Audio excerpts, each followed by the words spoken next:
El mensaje de hoy: los hijos de Dios viven en esperanza. ¿Has tenido esperanza en algún momento? ¿Tienes esperanza de algo? En la vida humana, natural, pues la esperanza siempre es una ilusión, ¿verdad? Una aspiración, un sentimiento, un deseo de que se cumplan algunas cosas buenas en nuestra vida. Y en algún momento lo hemos experimentado. Es decir, el deseo de que algo se realice, de que mi esposo o mi esposa cambie, de que mis hijos conozcan de Dios, la esperanza de que mi economía cambie. Es decir, tenemos ese tipo de deseos, de anhelos, de ilusiones. Bueno, ese es un tipo de esperanza, pero no es la esperanza en el Espíritu. La esperanza en el Espíritu no es una ilusión, no es un sentimiento, no deja sombra de incertidumbre. La esperanza espiritual es certeza y dicha de que lo que Dios ha dicho va a suceder. La esperanza es parte de las 3 virtudes fundamentales en la vida cristiana. ¿Cuáles son esas 3 virtudes fundamentales? Y hablar de virtudes es hablar de cualidades de carácter, cualidades del espíritu. ¿Cuáles son las 3 virtudes fundamentales en los hijos de Dios, en Cristo? ¿Verdad? El amor, la fe y la esperanza. Son esas 3. Dice Pablo en la carta a los Romanos, y la mayor de ellas es el amor. De allí venimos. Si Dios no fuera amor, si Él no nos hubiera amado, no estaríamos reunidos aquí esta mañana, ¿verdad? Es por su amor, porque Él es el amor. Y Él tiene en su propia naturaleza el amor. Él es el amor. Él es la esperanza, la certeza segura, la dicha, la alegría. Y de Él viene la fe, la confianza, la certeza de que Él vive y reina para siempre, de que Él no tiene principio ni tiene fin. Así que de eso hablamos y hablaremos el día de hoy. Pero antes quería hacer un breve resumen para no perdernos de esta serie que estoy compartiendo con ustedes. Hoy es el 5º mensaje de esta serie, que es una enseñanza enfocada a darnos cuenta qué significa ser hijo de Dios. ¿Qué significa ser hijo de Dios? ¿Qué características debemos desarrollar, expresar, manifestar? Porque es muy fácil decir, somos hijos de Dios, y dejarlo como una frase, ¿verdad? Pero ser hijo de Dios es una cosa muy extraordinaria. No todo lo puede decir. Mucha gente dice, todos somos hijos de Dios, pero la Escritura nos dice que no todos. ¿Solamente quiénes? Los que le conocieron, los que le recibieron, los que hoy están en Él. No podemos ser hijos de Dios si no estamos en Cristo, si no estamos en el Hijo. Los que estamos en el Hijo, que es Jesucristo, somos hijos de Dios, ¿sí? Y Dios nos ve como a Cristo mismo. Ajá. Pero si no estamos en Cristo, si no le conocemos a Él, pues no conocemos al Padre y por lo tanto no somos hijos de Dios. Entonces, qué privilegio tan grande que esta revelación la tengamos hoy. La dicha de ser hijos de Dios y de que podamos decirle a Dios, Padre. En el Antiguo Testamento no podía hacer esto Israel. Israel era el pueblo escogido de Dios, ¿verdad? Pero no podía acercarse a Él, no le podía llamar Padre. Cuando Jesucristo vino a esta tierra y comenzó a realizar su ministerio, esto impactó a todo el pueblo judío, que Él dijera, Padre, Él es mi Padre y yo soy su hijo, yo vengo de Él. La gente decía, esta es una blasfemia, Porque al decir que es su hijo, se está diciendo que es semejante a él. ¿Sí? ¿Oyes eso? De eso acusaban a Jesús. Tú estás diciendo que eres semejante a Dios porque afirmas que eres hijo de Dios. Y nosotros, hoy que decimos que somos hijos de Dios, alguien puede decirte, hoy tú estás blasfemando, ¿verdad? No, esta es una realidad espiritual en nuestras vidas por causa de Cristo, porque estamos en Él, estamos y somos y vivimos en Él, somos hijos de Dios. ¿Sí? Y podemos llamarle Padre. Así que estas enseñanzas que estoy compartiendo tienen el propósito de que conozcamos, de que tengamos la certeza de que somos hijos y que como hijos tenemos la naturaleza de Dios y estamos desarrollando características similares que nos identifican con Dios mismo. ¿Para qué? ¿Para qué esta enseñanza? Para que seamos afirmados en nuestra verdadera identidad. Esta es nuestra verdadera identidad. Y si somos hijos de Dios, somos herederos y coherederos con Cristo. Y la vida eterna habita en nosotros. Ya está hoy en nosotros, desarrollándose la vida eterna. No es para cuando nos vayamos. Los hijos de Dios ya, ¿verdad? Dijo Jesucristo. En eso consiste la vida eterna, en que te conozcan a ti y a Jesucristo, a quien has enviado. Y que es la palabra misma y el Espíritu vivificante que hoy viene a vivir en nosotros, ¿verdad? Así que estamos en el verdadero. Estamos con el Padre y somos hermanos de Cristo. Él es el primogénito de todos los hermanos, de la gran familia de Cristo. Y en Cristo no hay hijos de primera e hijos de segunda o tercera. Todos somos hijos. Todos. Tenemos diferentes niveles de madurez espiritual, diferentes niveles de entendimiento. Pero esto no nos pone por debajo ni arriba de nadie. Dios nos ve en Cristo. Todos iguales. Todos hijos amados. Todos hijos amados. Todos hijos santificados y en proceso de formación, de desarrollo, hasta estar plenamente perfectos en Él. Entonces, ni los pastores, ni los apóstoles, ni los músicos y cantantes son mejores cristianos o mejores hijos de Dios que el resto de nosotros. No hay ninguna diferencia. Tenemos diferentes funciones, tenemos diferentes dones, pero hijos, todos iguales. No hay diferencia. La autoridad de los hijos de Dios ha sido dada a todos. Y de acuerdo a la función que tenemos, desarrollamos un ámbito de autoridad. Pero nadie está en autoridad por sobre los otros. ¿Sí? Cosas muy importantes. Así que queremos estar firmes en nuestra identidad de hijos de Dios para que vivamos conforme a la calidad de vida que nos corresponde. A los hijos de Dios les corresponde una calidad de vida. Esa calidad de vida viene de la esencia del Espíritu mismo y de lo que Él está haciendo en nosotros. Y esto se comienza a manifestar en el amor que es Dios mismo. Esta fue la primera enseñanza que les di. En primer lugar, vimos que los hijos de Dios conocen el amor de Dios. Conocen a Dios mismo en su amor. Y lo han experimentado.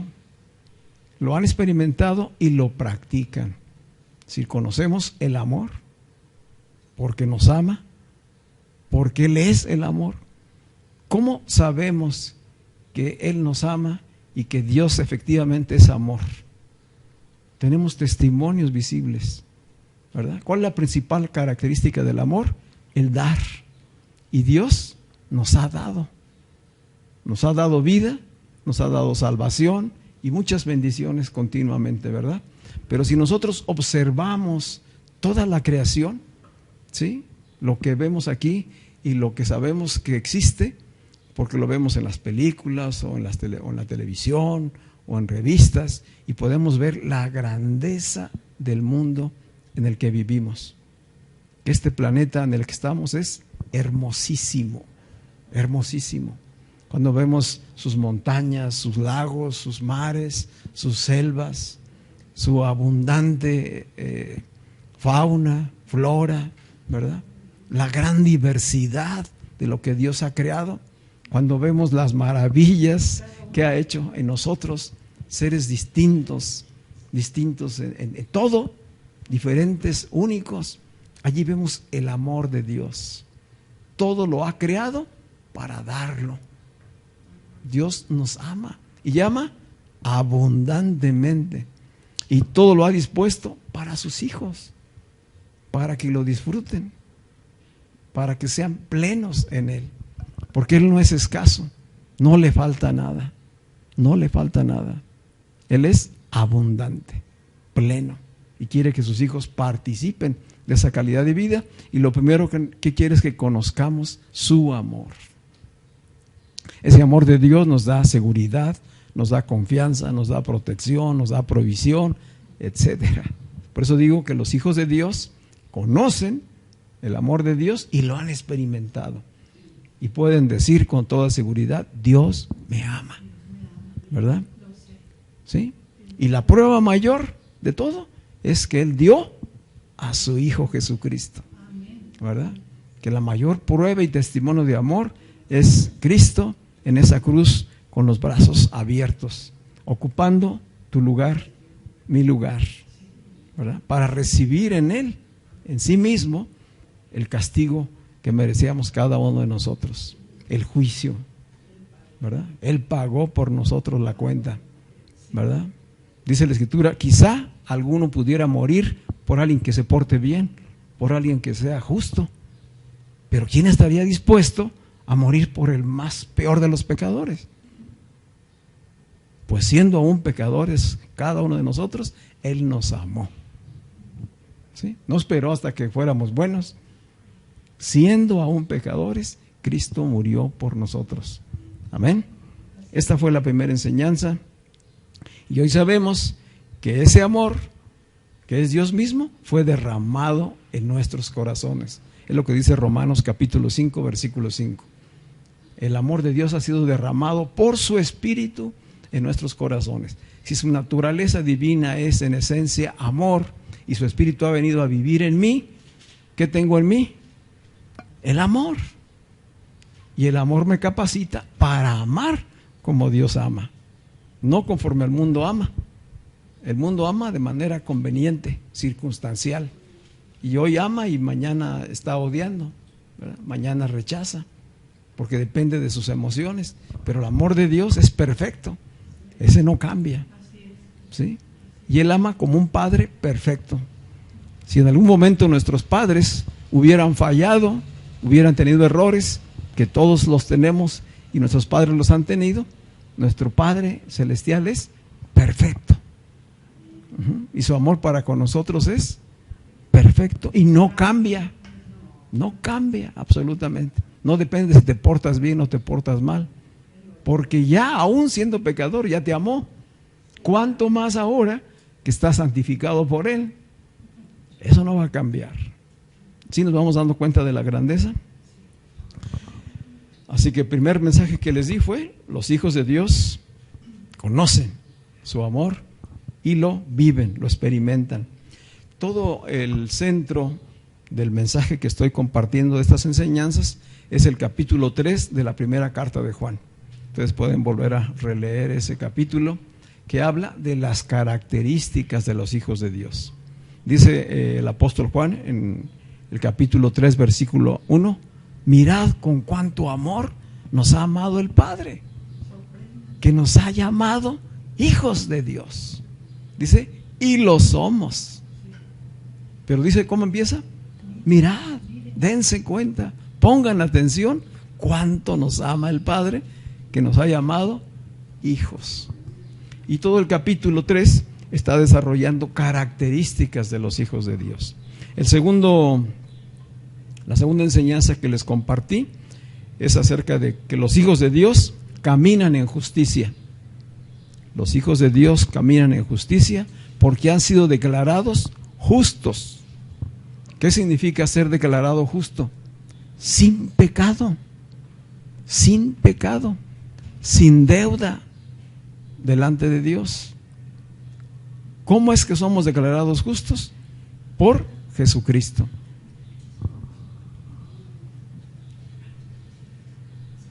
El único justo murió por los injustos, murió por los pecadores. Somos justificados en Cristo Jesús. Dice la Escritura que Él siendo, en 2 Corintios 5:21, que Él siendo justo, Dios lo hizo pecado por causa de nosotros, para que fuésemos hechos justicia en Él. ¿Sí? Entonces somos los hijos de Dios justos y caminamos en justicia. Es decir, no solamente ya fuimos declarados sin pecado, sin mancha, sin deuda, separados del mundo, sino que además caminamos en esa justicia. Solamente el que ha sido justificado camina en justicia. ¿Qué significa caminar en justicia? Significa vivir conforme al estándar de Dios y hacer las obras que Él preparó de antemano. Todas las obras que Él ya diseñó son las que ahora hacemos. De manera que nuestras obras no son para ganarnos el favor de Dios ni el amor de Dios. Hacemos las obras como resultado de que su amor esté en nosotros, como resultado de que Cristo nos perdonó, nos justificó y hoy somos llamados justos.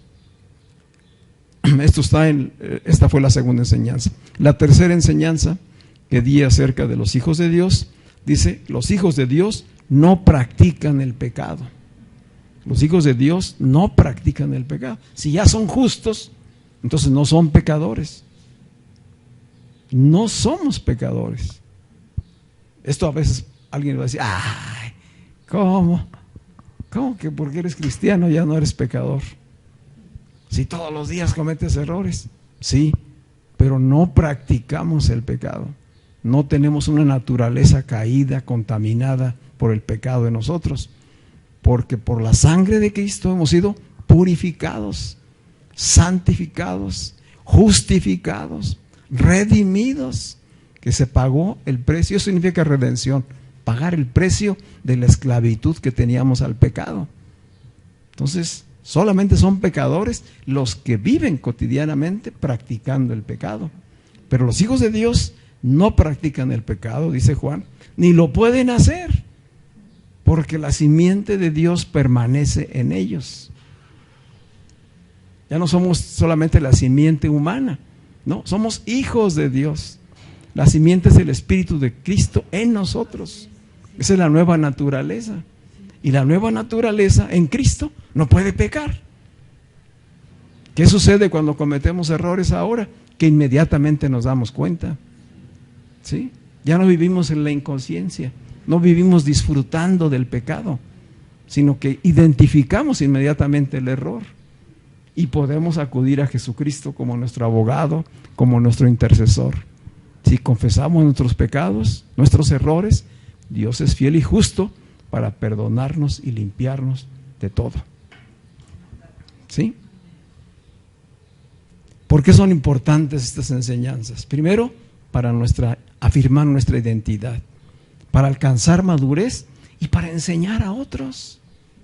O sea, esto no es para solamente quedarme con Él. Este es un tesoro que Dios nos ha revelado en la Escritura y que necesitamos compartir con otros. ¿Cuántos más están necesitando de verdaderamente ser hijos de Dios? En medio de una generación perversa y maligna. Esa es la realidad que vivimos. Pero en medio de esa generación, los hijos de Dios brillan como luminares. Los justos en medio de los injustos. Y ya no son pecadores. Ni se enjuician siquiera a sí mismos.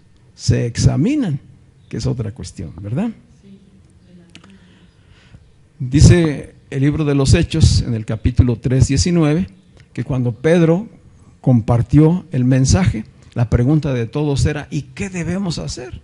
Y él dijo, conviértanse, convertíos y arrepentíos y confiesen sus pecados, para que vengan del Señor tiempos de refrigerio. Entonces, esto fue algo que ya sucedió en nuestras vidas. El tener un encuentro con Cristo es conocer el amor de Dios, conocer su justicia, su santidad, su divinidad y saber que me ama y que me invita a ser parte de Él, que me ha llamado por medio de Cristo a ser parte de Él. Y que entonces yo puedo decir, voy a caminar conforme a Dios dice. ¿Qué significa la palabra convertirse? Pues que yo iba caminando hacia un horizonte de manera perdida, separado de Dios. Pero oí el mensaje del Evangelio, conocí a Cristo y entonces decidí cambiar el rumbo. Y digo, hoy voy a caminar hacia tu voluntad. Entonces nos convertimos y nos arrepentimos, que es cambiar nuestra manera de pensar. El arrepentimiento no es un momento en la vida, no es de que hoy me arrepiento, confieso y ya. No, el arrepentimiento es una constante transformación, renovación de mi mente, cambiar mi manera de pensar acerca de Dios, de la vida, del mundo, de las personas, de las circunstancias, del dolor, del sufrimiento, de todo lo que acontece. Cambia mi manera de pensar, porque ahora pienso conforme a la mente de Cristo, la mente de Cristo que está en mí. Y entonces comienzo a ver las cosas y las circunstancias como Dios las ve. Sabe que las cosas todas ayudan para bien a los hijos de Dios y que Él está transformándome. ¿Vamos bien? Sí, sí. La cuarta enseñanza fue, este es un resumen, casi con el resumen estaríamos listos para irnos, ¿verdad? La cuarta enseñanza fue hace 8 días. Los hijos de Dios expresan la vida de resurrección. Tienen la vida del resucitado en ellos y la viven. Vivimos hoy, los hijos de Dios, la vida de resurrección. ¿Por qué? Porque Cristo resucitó. Es una realidad. No se puede negar. Leíamos el pasaje de Juan capítulo 11, donde Él resucitó a Lázaro y Jesús declaró en Juan 11:25, yo soy, uno de los 7 yo soy que están en el Evangelio, dice, yo soy la resurrección y la vida. Todo aquel que cree en mí, aunque esté muerto, vivirá. Y nosotros estábamos muertos, dice el apóstol Pablo en la carta a los Efesios. Estábamos muertos en delitos y en pecados, es decir, muertos espiritualmente, separados de Dios y con el riesgo de morir eternamente. Es decir, si nos vamos de este mundo sin haber sido reconciliados con Dios, la condenación es muerte eterna. Pero por la gracia de Dios, hoy hemos escuchado el Evangelio y hemos recibido el Espíritu de vida en Cristo Jesús. Ese Espíritu está en nosotros. Entonces la vida de resurrección ya está en mí. ¿Qué es la vida de resurrección? La vida eterna, la vida en el Espíritu. Ya no solamente una vida natural, humana, perecedera. Ahora tenemos una vida espiritual, naturaleza divina. Para eso resucitó Cristo, para habitar en cada uno de los hijos y reunirlos en un solo hombre. Ese solo hombre se llama Cristo Jesús o Jesucristo. De tal manera que Dios nos ve como uno solo en Cristo, una sola unidad. Primera de Corintios 15:20 también nos confirma. Hablando de la resurrección, Pablo dice, algunos dirán, o algunos dicen que no hay resurrección. Si no hubiera resurrección, entonces andamos perdidos todos. ¿Sí? De nada sirve tu religión, de nada sirve tu fe, si Él no resucitó. Porque la esencia del Evangelio es que Cristo resucitó, dice Pablo, y este es un hecho. El hecho es que Él resucitó. Y de esto se dio testimonio a su debido tiempo.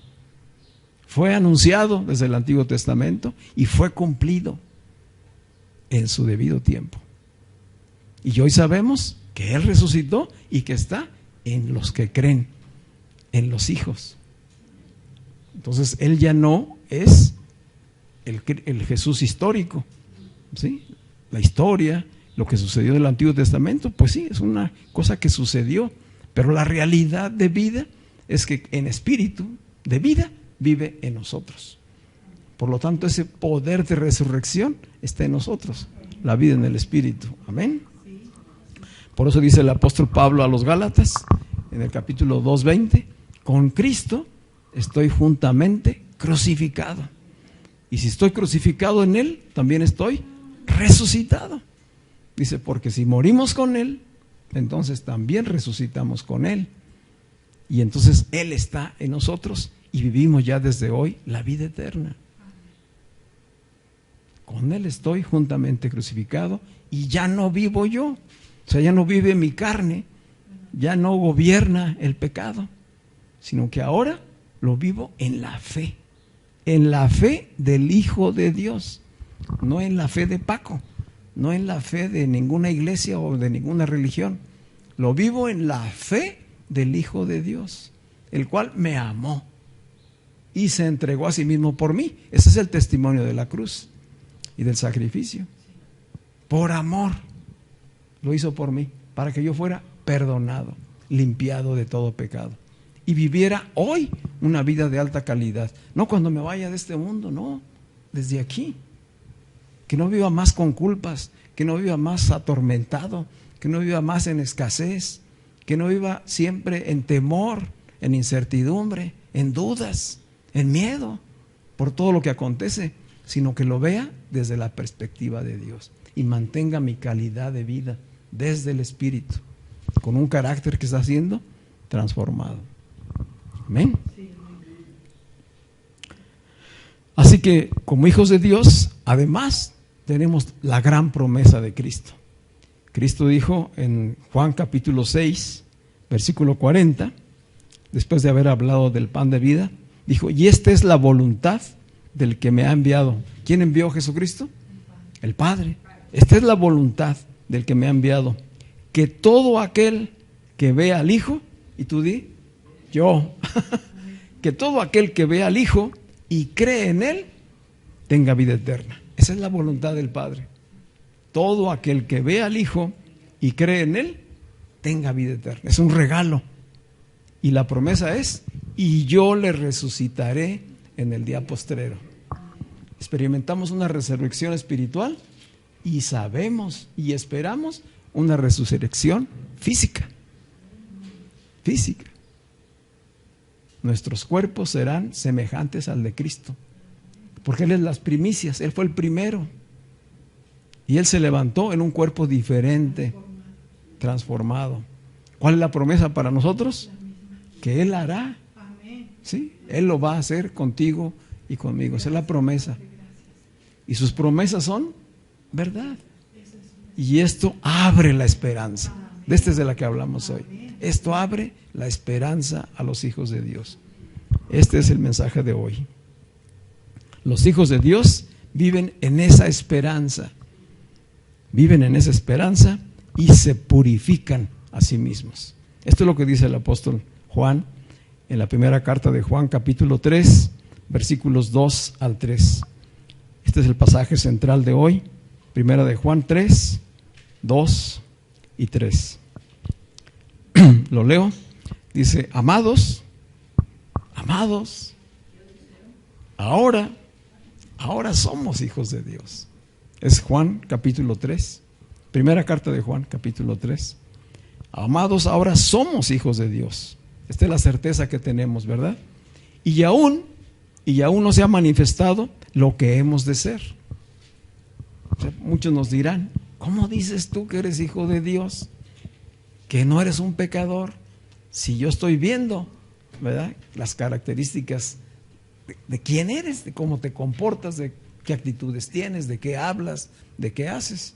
Mucha gente puede acusarnos. ¿Y tú qué dirías? ¿Le vas a dar oído a lo que la gente dice respecto a ti? ¿O vas a darle oído a lo que Dios dice de ti? Yo ya no soy lo que la gente dice que soy, ni tampoco soy lo que yo pensaba que soy. Yo soy lo que Dios dice que soy. Y Él dice, ahora somos hijos de Dios, aunque aún no se ha manifestado todo lo que hemos de ser. Es decir, hay un futuro de mejoramiento, de perfección en la vida de cada uno de los hijos de Dios. Él está trabajando en nosotros. Y Él dice que la obra que empezó, Él la va a terminar con toda seguridad. Él cumplirá su propósito en mí, a pesar de mí mismo, porque ahora soy hijo de Dios. Y su Espíritu en mí me conduce por el camino correcto, por el camino que está en la voluntad de Dios. Dice Juan, aún no se ha manifestado lo que hemos de ser, pero sabemos, ¿sí sabemos? Pero sabemos, o sea, se necesita conocimiento, se necesita entendimiento. Si no sabemos, entonces estamos extraviados. Pero sabemos que cuando Cristo se manifieste, seremos semejantes a Él. Sigue la esperanza, la promesa que genera esperanza. Pero sabemos que cuando Él se manifieste, seremos semejantes a Él, porque le veremos tal como Él es. Dijo Jesús en el momento que estaba con sus discípulos y que iba a empezar a ascender al cielo. Dijeron, más bien ascendió, lo vieron ascender y después aparecieron unos ángeles y les dijeron a ellos, así como le vieron ir, así le verán volver, ¿verdad? Dice que se perdió en la nube. Yo creo que fue algo, no creo que haya sido algo muy lento, debió ser muy rápido lo que sucedió, de tal manera que conforme lo vieron delante de ellos, ascendió y ya no lo vieron. Y entonces vino esta palabra, así como lo vieron ir, así lo verán volver. Regresará en unas nubes. ¿Quién fue el que se fue? No fue el Jesús histórico, fue el Jesucristo resucitado en cuerpo glorificado. ¿Qué es un cuerpo glorificado? Jesús lo explicó y Pablo también lo explica. Dice, es semejante a una semilla, a un grano de trigo o de maíz o de cualquier cereal, que cuando lo depositas y lo siembras en la tierra, cuando nace, no es la misma semilla, ¿verdad? Dice, tú siembras una semilla y lo que brota es una planta, se transforma. Si el potencial de vida que había en esa semilla da origen a una nueva planta, y esa nueva planta produce y se multiplica al 30, al 60 y al 100 por uno. Jesús lo explicó, Pablo lo explicó. Dice, esto corruptible tiene que ser transformado. Y hay dos maneras de que sea transformado. Una es que muramos naturalmente y seamos sepultados como todo ser humano. Y la otra es que a lo mejor no muramos y el Señor venga, pero todos seremos transformados a cuerpos semejantes a Él. Esta es la promesa. Le veremos tal y como Él es. Y luego viene el desafío. Esta es la esperanza. Esta esperanza de la que hablamos espiritual es una esperanza de certeza, de convicción, porque es Dios quien lo está diciendo. Y Él es fiel a su palabra, Él no miente. Entonces nuestra esperanza no es solamente una ilusión, no solamente es un sentimiento, es una certeza, una convicción, una dicha, porque está fundamentada en lo que Él ya dijo. Él no es hombre para que mienta, ¿verdad? Entonces le creo a Él. Y viene el desafío. ¿Eres hijo? Hay promesas todavía de perfeccionamiento total para ti, pero también hay desafíos, hay retos. Dice el versículo 3, y todo aquel que tiene esta esperanza en Cristo, ¿cuántos tienen esta esperanza en Cristo? Dice, se purifica a sí mismo. Todo aquel que tiene esta esperanza se purifica a sí mismo, así como Él es puro. El Cristo perfecto, santo, santo, santo, habita en nosotros, su Espíritu. Y Él ha prometido que nos va a hacer totalmente semejantes a Él, que cuando le veremos, será como vernos en un espejo. Será como vernos en un espejo, iguales, idénticos a Él. Esa es la esperanza y el futuro que nos espera. Pero antes dice, todo el que tiene esta esperanza, todo el que espera, paciente, con dicha, con seguridad, se purifica a sí mismo, así como Él es puro. Hay un desafío, es un llamado de Dios a sus hijos. Qué privilegio ser hijo de Dios. Qué privilegio ser llamado hijo de Dios. Pero qué reto y qué desafío vivir como hijo de Dios. Hoy es el reto. No es para cuando nos vayamos, ¿verdad? Y estas palabras del apóstol Juan tienen un contexto que tiene que ver con la segunda venida de Cristo, ¿verdad? Pero esta venida de Cristo, que crea mucha confusión en los mismos creyentes, porque a veces no sabemos si la Escritura está hablando del arrebato o si está hablando de la segunda venida. Y es importante entonces darnos cuenta en qué contexto está hablando. Y aquí el apóstol Juan está hablando del arrebato. O sea, para los hijos de Dios, el encuentro con Cristo será en las nubes, dice la carta de Pablo a los tesalonicenses. Vendrá Cristo y no tocará la tierra. Viene por su iglesia, viene por sus hijos. Y los que estén muertos, dice, resucitarán.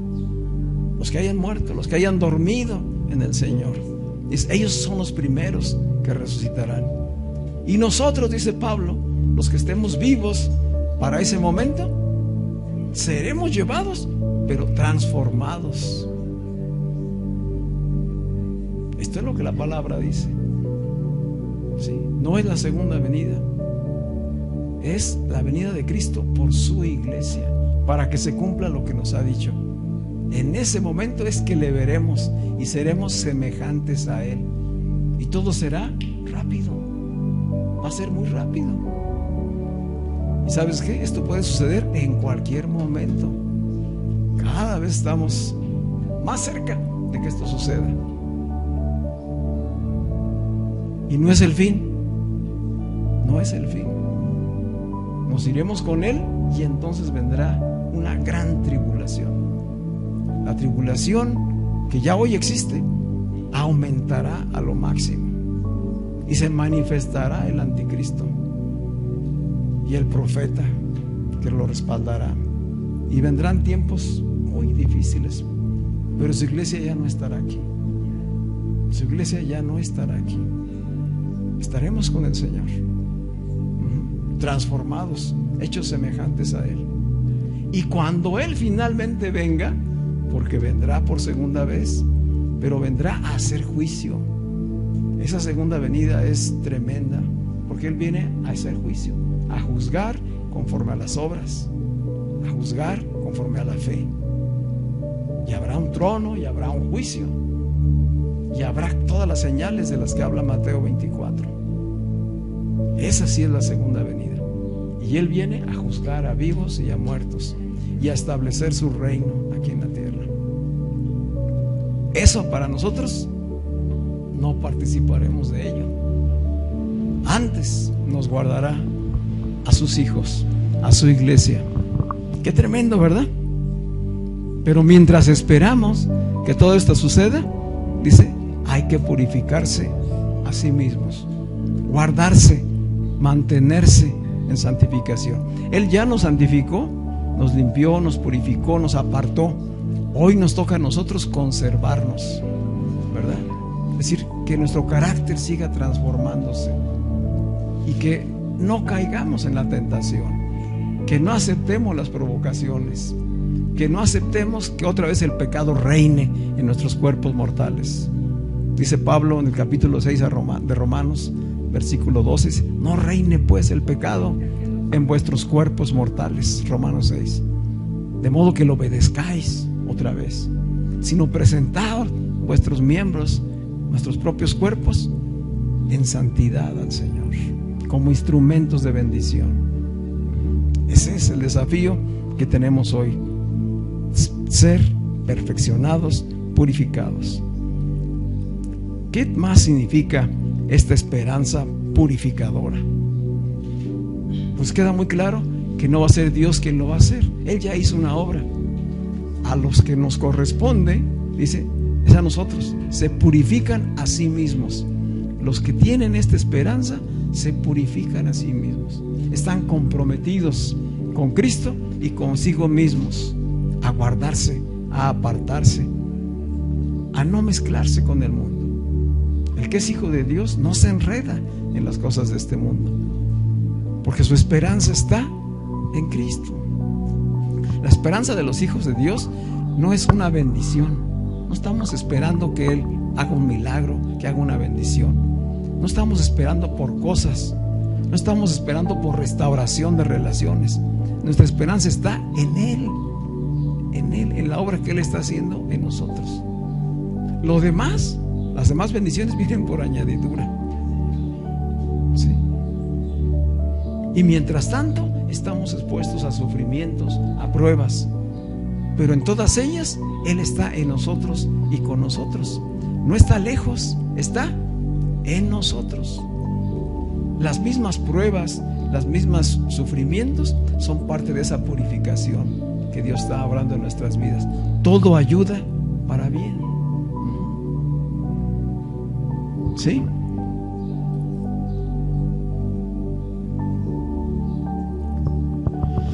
Dice Jesús en el capítulo 14 de Juan capítulo 14, versículos 2 y 3. Dice Jesús: en la casa de mi Padre muchas moradas hay. Todavía estaba Jesús aquí en la tierra con sus discípulos y les dijo a ellos: muchas moradas hay. Si así no fuera, yo se los hubiera dicho. Voy pues a preparar lugar para vosotros. ¿Qué está haciendo Cristo hoy? Preparando un lugar para nosotros. Dice: y si me fuere y les preparare el lugar, que ya sucedió, sí se fue, ascendió, Él está preparando el lugar, pero, ¿qué dice? Vendré otra vez y os tomaré a mí mismo. Habla del rapto, del arrebatamiento, no de su segunda venida. Aquí está hablando de venir por su iglesia, por los suyos, por su cuerpo. Vendré otra vez y os tomaré a mí mismo, porque estamos en Él. Él está en nosotros y nosotros estamos en Él. Entonces vendrá y nos tomará en sí mismo y estaremos para siempre con Él, para que cuando Él regrese, regresemos en victoria con Él. La iglesia regresará con Cristo. Nos espera tiempos de victoria y de abundancia plena aquí en la tierra, no en el cielo, aquí en la tierra, con cielos nuevos, con tierra nueva, con Cristo reinante y gobernante física y naturalmente aquí. Ya no va a venir como cuando nació en un pesebre, ya no va a venir como carpintero, ya no va a venir como el justo que fue sacrificado, va a venir como Rey de Reyes y Señor de Señores, a establecer su reino totalmente, un reino que ya hoy vive en nosotros, que ya está en nosotros. ¿Anima tu esperanza a esto? Esta es la esperanza que tenemos los hijos de Dios, y esta esperanza ha de influenciar nuestra manera de vivir. Por eso podemos decir que somos hijos de Dios, porque hemos aceptado el desafío y vivimos conforme a su voluntad. ¿Sí? Los demás tienen que darse cuenta que algo está pasando en mí, que mis actitudes están cambiando, que mi carácter hoy está bajo gobierno, ¿sí? Que hago obras de compasión, de misericordia, de bondad hacia otros, que amo a mis hermanos. En esto conocerán que son mis discípulos, dijo Jesús, en que se amen los unos a los otros.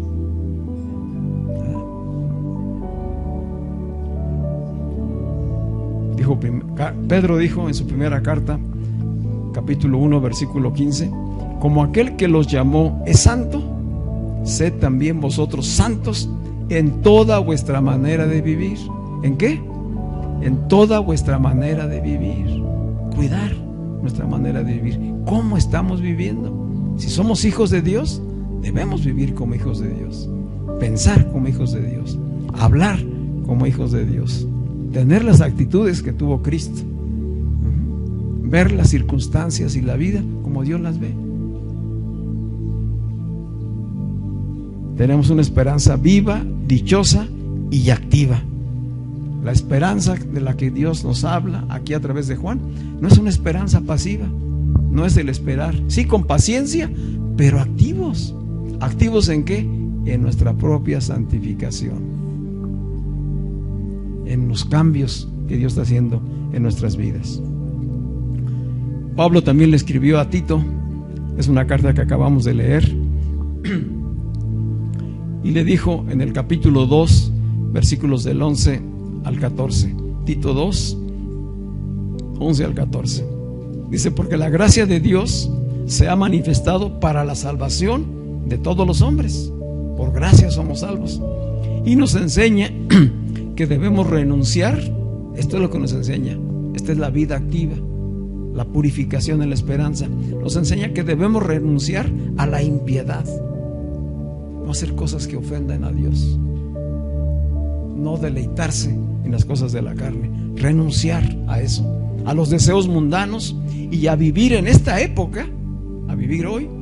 Fíjense, desde entonces Pablo se lo enseñó a Tito, a Timoteo, a la iglesia. Desde entonces nos enseña que debemos renunciar a todo deseo mundano y vivir de manera sobria, justa y piadosa. Sobrios, justos y piadosos.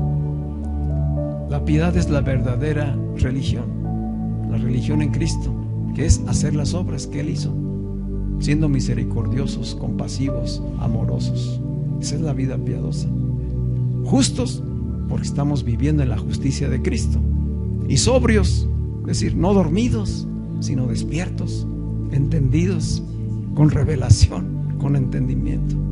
Esto es purificarse a sí mismo, vivir sobria, justa y piadosamente, mientras aguardamos, dice Pablo a Tito, mientras aguardamos la esperanza bienaventurada, la esperanza dichosa, feliz, segura, dice, y la gloriosa manifestación.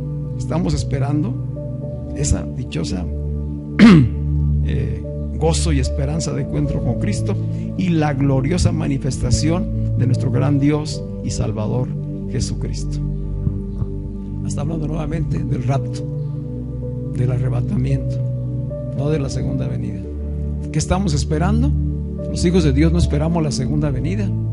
Los hijos de Dios esperamos su manifestación gloriosa, en que nos encontraremos con Él para ser transformados totalmente, ser perfectos en Él. Pero mientras tanto que vivimos esa esperanza, nos purificamos a nosotros mismos, ¿sí? Ya no tengo tiempo para hablar un poquito más acerca del fundamento del rapto y la segunda venida, para que ustedes la diferencien, pero les puedo dar las citas para que se las lleven. El rapto está en 1 Tesalonicenses capítulo 4, que ya la leímos también. 1 Tesalonicenses 4, versículos 13 al 18. Y 1 Corintios 15, 51 al 54, que también ya lo leímos, que es el capítulo de la resurrección.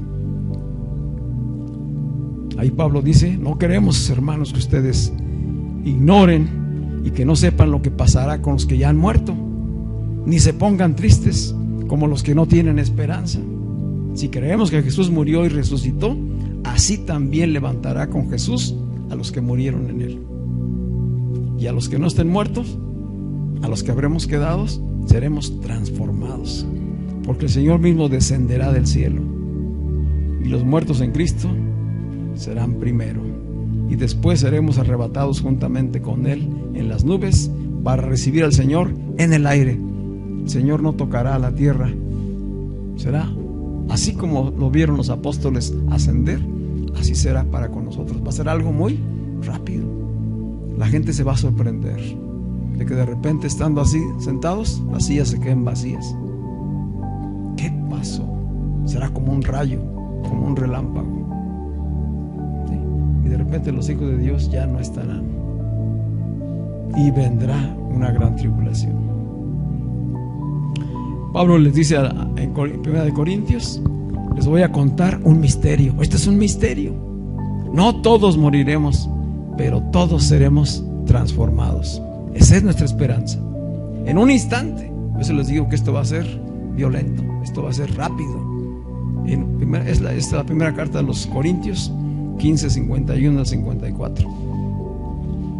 En un instante, dice Pablo, en un abrir y cerrar de ojos. ¿Cuánto dura tu abrir y cerrar de ojos? ¿Cuánto dura un parpadeo? En un abrir y cerrar de ojos, cuando suene la trompeta final, porque va a sonar, los muertos serán resucitados incorruptibles y nosotros seremos transformados. Dice Pablo, entonces se cumplirá la palabra, devorada es la muerte por la victoria de Cristo Jesús. La segunda venida de Cristo, para diferenciarla, se encuentra en Apocalipsis, que también hemos leído ya esos pasajes. Apocalipsis 19, 11 al 16.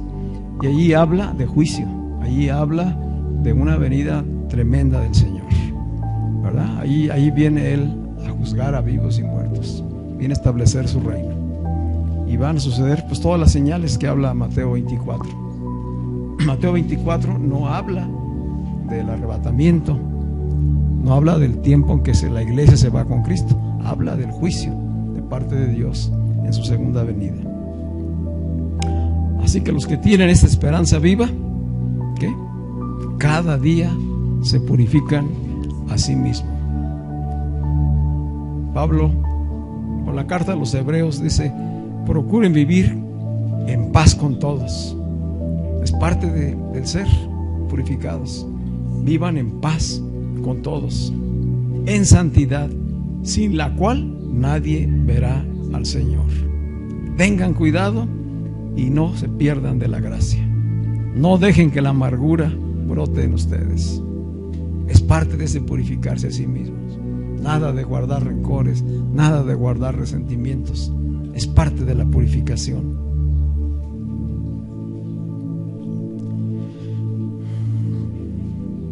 ¿Dónde está nuestra esperanza? En Cristo. Termino con esto. ¿Cómo ser perseverantes en este purificarse a nosotros mismos? Y David nos dio una enseñanza muy importante. El rey David, quien vivió como un hijo de Dios, él tuvo una revelación superior a los de su tiempo.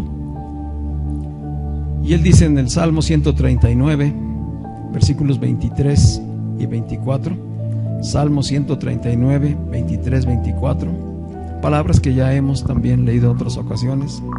Él dice así en estos dos versículos: examíname, oh Dios, y conoce mi corazón. Pruébame y conoce mis pensamientos, y ve si hay en mí camino de perversidad, y guíame en el camino eterno.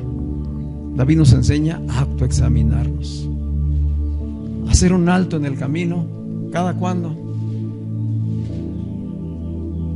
Todos los días. Hacer un alto en el camino y poder decirle al Señor: examíname, porque a mi juicio puede ser que yo diga que me estoy portando muy bien, que yo estoy bien, ¿sí? Que todos los demás están mal, pero yo estoy bien. Ya cuando pensamos así, que todos los demás están mal y yo estoy bien, pues ya resultó que yo soy el que está bien, bien mal. ¿Sí me explico? Porque de acuerdo a como vemos, es como estamos. Proyectamos lo que en realidad tenemos. Porque de dentro del corazón, dijo Jesús, es donde sale todo lo negativo. ¿Verdad? Así que primero, examínate a ti mismo. ¿Cómo lo hacemos? En oración, cada día. Un tiempo en oración, un tiempo cerca de la palabra de Dios, porque la palabra es como espejo que nos va a hablar y nos va a decir en dónde estamos. Dice David, va a decir cuáles son las situaciones de mi corazón, si mis deseos, si mis motivaciones son correctas, si mis pensamientos están alineados a Dios. Pruébame, dice David. Ustedes le dirían así al Señor: pruébame. Es un desafío a lo que el Señor nos está invitando. Los hijos de Dios viven en esta preciosa esperanza segura esperanza, pero en esta espera se purifican a sí mismos, perseveran en la santificación y hacen lo que he mencionado desde que empecé a hablar del tema. ¿Sí? ¿Sí se captó? En este tiempo la gente es muy superficial, incluyendo los mismos creyentes. Y a veces creemos que con un domingo que venimos ya es suficiente para mantener ese estado de purificación. Y eso nos hace caer en religiosidad nuevamente. Esto es 24 horas, los 7 días de la semana, a lo que el Señor nos llama, ¿verdad? Y no podemos decir que amamos a Dios si no amamos a los hermanos, si no estamos comprometidos con los hermanos. ¿Cómo puedo decir que amo a Dios si duro 1 mes, 2 meses sin ir a la iglesia, sin congregarme? ¿De veras amo a Dios? ¿O ni me conoce? A lo mejor no me conoce, ni yo le conozco. Si yo de veras amo a Dios, amo a cada uno de mis hermanos, estoy comprometido con una familia y con Él. Porque ¿cómo puedes amar a Dios que nunca le has visto? Dice la Escritura, y no amas a tu hermano que tienes a un lado, que lo estás viendo. ¿Cómo puedes decir que amas a tu hermano si lo ves en necesidad y no le ayudas? No tienes una palabra de consuelo, no tienes una palabra de ánimo, no tienes una ofrenda. ¿Cómo dices que amas? Dice Juan, hermanos, hijitos, no amemos de palabra, amemos de verdad, en hecho, que se note, que se vea que estás comprometido, que estás creciendo. Allí se va a notar si realmente estamos viviendo como hijos de Dios. Es un desafío muy fuerte, ¿verdad? Pero podemos hacerlo en la fuerza del Señor. Él está en nosotros para fortalecernos, para animarnos. Vamos a estar de pie.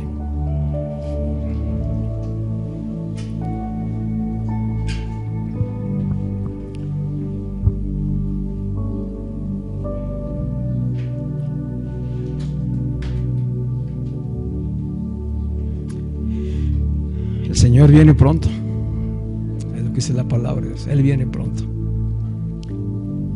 Y Jesús lo enseñó por medio de parábolas y decía que debemos ser como ese siervo diligente, ¿verdad? El que el Señor salió de viaje y le dijo, espérame. Y el siervo estaba expectante, esperándolo. No importa que fueran las 10 de la noche y no llegara. No importa que fueran las 12 o las 3 de la mañana. Él estaba velando y esperando, porque eso es lo que le dijo su Señor. Debemos ser como el siervo que espera a su Señor, vigilante, expectante, con esperanza. ¿Para qué? Para irse con Él. Allá el siervo era para servirle, esperaba para servirle, aunque fuera en la madrugada. Dice la parábola que llegaba a su Señor y en ese momento le lavaba los pies, le preparaba los alimentos, le ponía a la mesa, no importa qué hora fuera. Y el Señor le diría, bien, buen siervo y fiel. En lo poco has sido fiel, en lo mucho te voy a poner. Lo que tenías que hacer hiciste. Entra en el gozo de tu Señor. Ese es el encuentro al que estamos expectantes con Él, ¿verdad? Que el Señor nos halle haciendo así, velando, esperando, expectantes, sobrios, justos, piadosos, autoexaminándose, haciendo de la oración, del tiempo de intimidad, de la palabra, un tiempo de autoexamen, de revisión, y decir, Padre, ¿estoy creciendo realmente en el amor? ¿Estoy amando? ¿O aún no he entendido lo que significa amarte? Enséñame, enséñame a amar, así como tú amas, con toda la entrega. Y mis necesidades, mis carencias, todas las pongo delante de ti con la confianza y la seguridad de que nada me faltará, porque Él es el buen pastor, y el buen pastor ya dio su vida por sus ovejas, ¿cómo no nos va a dar otras cosas que necesitemos? Si ya nos dio lo más grande. Padre, muchísimas gracias por tu palabra, Señor. Gracias porque tu Espíritu Santo en nosotros hoy nos da entendimiento de la revelación de tu palabra, Señor. Padre, ayúdanos a crecer, a alcanzar la estatura de hijos maduros espiritualmente, Señor. A no solamente decir que somos hijos, sino a vivir en la calidad de hijos de Dios a la que tú nos has llamado, Señor. Ayúdanos a ser constantes, perseverantes, a examinarnos a nosotros mismos, porque dice tu palabra que si nos examinamos a nosotros mismos, nadie nos juzgará, Señor. Nadie. Gracias, Padre, por lo que hasta hoy ya has hecho en nuestras vidas, Señor, porque sabemos que no estamos donde iniciamos el camino. Hoy sabemos, sentimos, vivimos en la justicia de Cristo. Nos sabemos amados, perdonados, nos sabemos con seguridad que estamos siendo transformados y esperamos con certeza, con dicha, con alegría el momento de tener un encuentro pleno y total contigo, Señor. Gracias por tu palabra, Señor, porque tu palabra es espíritu y es vida a todos aquellos que la bebemos, que la comemos, Señor, porque es alimento espiritual que nos nutre, que nos fortalece, que transforma nuestros pensamientos, Señor. Gracias, Señor, porque a través de tu palabra podemos ser llenos de tu Espíritu, Señor. Esta tarde, Señor, salimos de este lugar llenos de tu Espíritu, Señor, plenos de ti, Señor. Gracias, Señor. Sabemos que hoy y la semana que nos espera por delante es una semana de dicha, Señor, de alegre expectativa, Señor, de seguridad y confianza en ti, Señor. Fortalece todo nuestro ser por tu Espíritu que mora en nosotros, Señor, y anima nuestra fe y nuestra esperanza por medio de tu palabra. En el nombre de Cristo Jesús. Amén. Amén. El Señor viene pronto. Él viene pronto. ¿Estamos listos?